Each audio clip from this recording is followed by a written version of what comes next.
What is up, guys? Delboy here, just bringing you a quick preview to this weekend's boxing, and there is quite a few fights of interest. Let's start on Friday night. There's nothing too good on Friday night, but there is a card in the UK for all of you super hardcores. There's a British title fight between Josh Wale and Bobby Jenkinson. That is for the British bantamweight title. If Josh Wale wins that fight, he actually wins that belt outright. And I only wanted to mention that fight because it's on Freeview, I believe. It's on a Freeview channel. I think it's called Free Sports. So yeah, keep an eye out for that one if you like free boxing. But that's all there really is on Friday. On Saturday is where we've got the meat and potatoes. Let's start in the cruiserweight division, and there are two cruiserweight fights that I want to mention. But the first, and arguably one of the most exciting fights of the year so far, we have Murat Gassiev versus Junior Dorticos. This is a unification fight. Murat Gassiev's IBF cruiserweight title is going to be on the line, and Junior Dorticos' WBA Super World Cruiserweight title is going to be on the line. Junior Dorticos got elevated to a super champion, and what that means is essentially the winner of the World Boxing Super Series at cruiserweight will be the undisputed cruiserweight champion.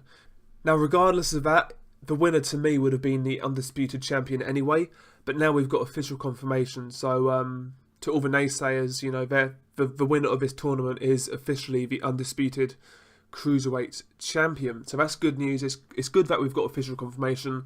But if you follow the cruiserweight division, you would know that Gassiev has already beaten Lebedev, who held on to that WBA belt. So regardless, the winner of this tournament is the undisputed champion. So the fight itself, Dorticos versus Gassiev, it's a great fight between two aggressive fighters, two punchers, two guys who have scored some very sensational knockouts on their ledger. It's a really good fight. Stylistically, it should gel. I've picked Gassiev. I've already made a prediction video. You can find that on my channel. I might put it in the description. But my whole reasoning was, I just feel that Gassiev is he's a little bit more cerebral. He's a little bit more calm. He's a little bit more composed. And bear in mind, this is a guy who has the lesser of the amateur backgrounds. You know, he didn't really have that much of an amateur background.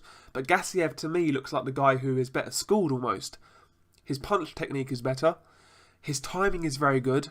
And he remains composed under fire. And he remains composed in high pressure situations. Just watch the Lebedev fight, that's the best example. And he's fought better competition. Lebedev is by far better than anybody Dorticos has beaten. By far. And even Wlodarczyk, I would have picked Wlodarczyk to beat certainly Kudryashov. Would that version of Wlodarczyk beat Kalenga? Touch and go, but maybe.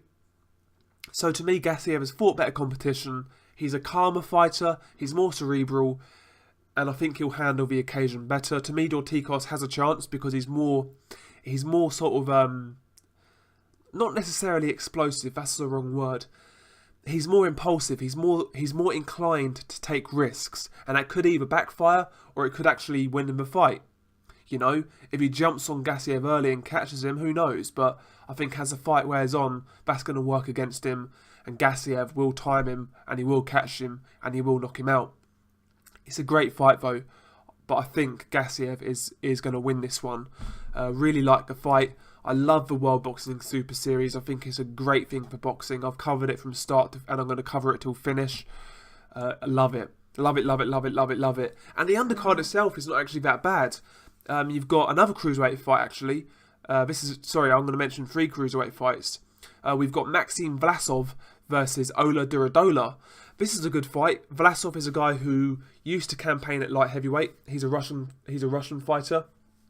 Since he moved up to cruiserweight, he's beaten Rakhim Shakayev and he's beaten Ismail Salak.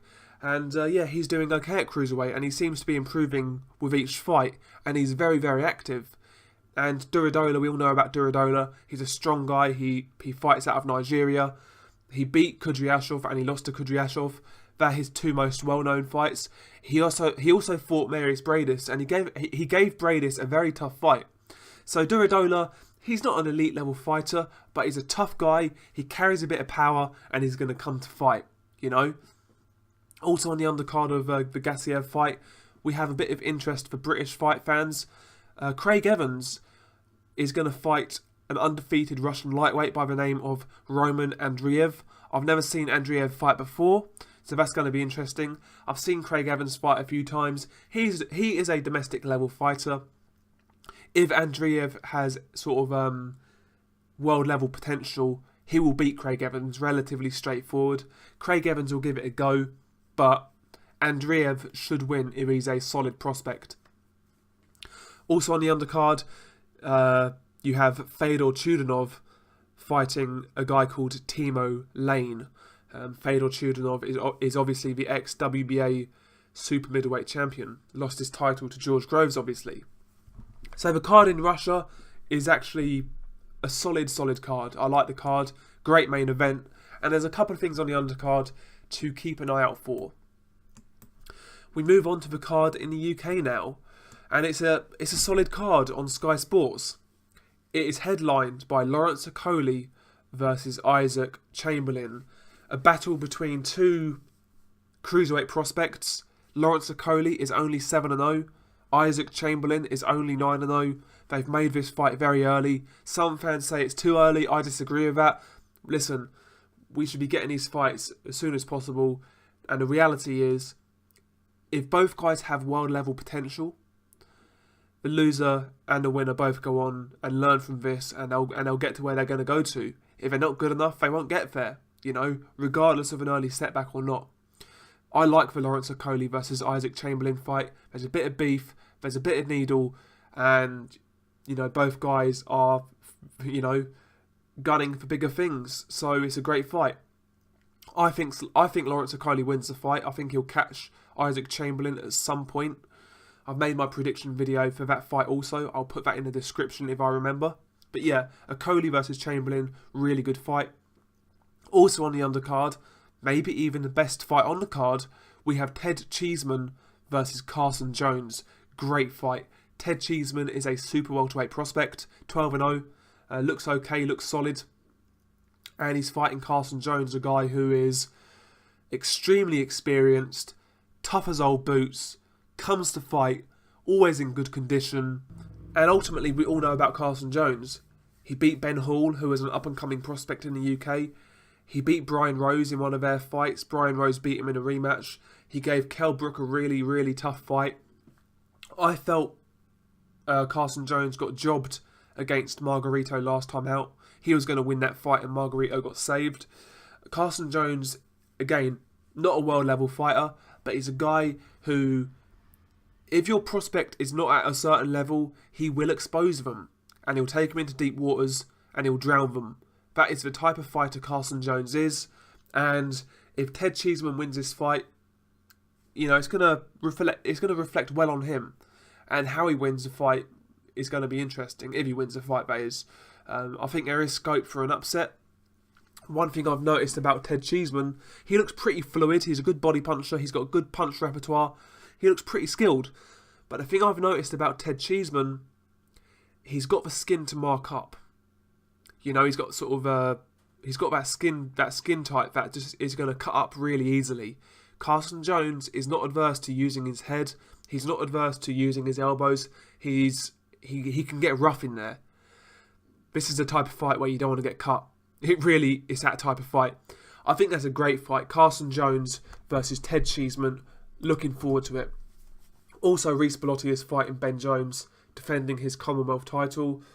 I've not seen too much of Ben Jones, I've got to say. Bellotti to me looks like an okay fighter. Good body puncher. Good aggressive featherweight. Reece Bellotti, I'm assuming, should win that fight. Also on the undercard, you've got Felix Cash, who's a middleweight prospect. Charlie Edwards, he's fighting another tune-up fight. Paul Butler's on the card, fighting a tune-up fight. Joshua Boatsi, another prospect, bronze medalist in the Olympics. He's fighting a guy called Jordan Joseph. He's got a 7-1 record, so arguably Boatsi's toughest fight so far. Also on the undercard, you've got Nick Webb and Gamal fight. So an interesting card. Like the main event. I like the Cheeseman fight. Some good things to look forward to there. And in America, there's also a card. We have Gilberto Ramirez making another defence of his WBO super middleweight title. He's coming off a really good win against Jesse Hart. Jesse Hart was an up-and-coming prospect in America. A lot of people rated him. I felt Ramirez, done a good job against Jesse Hart, looked good at times. But he's kind of taken a step back here. He's fighting a guy called Habib Ahmed. Habib Ahmed is a fighter who's got a record of 25 wins, 0 defeats, 1 draw. It's an impressive record, but when you look into it, he's beat nobody. He's based out of Ghana, and he's literally beat nobody. And those type of fighters are either sort of teak tough and are kind of hidden gems, or they're trash and they'll get knocked out quickly. So I'm not sure what to think of that fight. I've never seen Habib Ahmed fight in my life. Maybe he's good, maybe he's bad, maybe he's indifferent, I don't know. Not sure what to expect there. Also on the undercard, and I'm looking forward to this one, we have Jerwin and Kahas making another defence of his IBF super flyweight title. And every time I've seen him fight, he's really impressed me, so I'm looking forward to that. I don't know too much about his opponent, Israel Gonzalez. Again, looking at his resume, he's not fought the highest level of competition, so is this just a showcase fight? Probably, but we'll see what happens there. We'll see what happens. But I was really impressed with him last time out, and Kahas, and I'm looking forward to seeing him fight again. So that's pretty much it. We've got some good fights this weekend, especially in the cruiserweight division. I'm looking forward to seeing how these play out. Also, I nearly missed it actually. On Sunday, we have the flyweight title fight between Daigo Higa and Moises Fuentes. This is for Higa's WBC flyweight title. Good fight. Higa, to me, is really good. He's like a mini Golovkin. A lot of people talk about Inoue. He's a great fighter, but don't sleep on Higa. Really, really good fighter. And I'm looking forward to seeing how his career progresses. He looks really good to me. But yeah, decent weekend of boxing. Tell me what you guys think. Peace.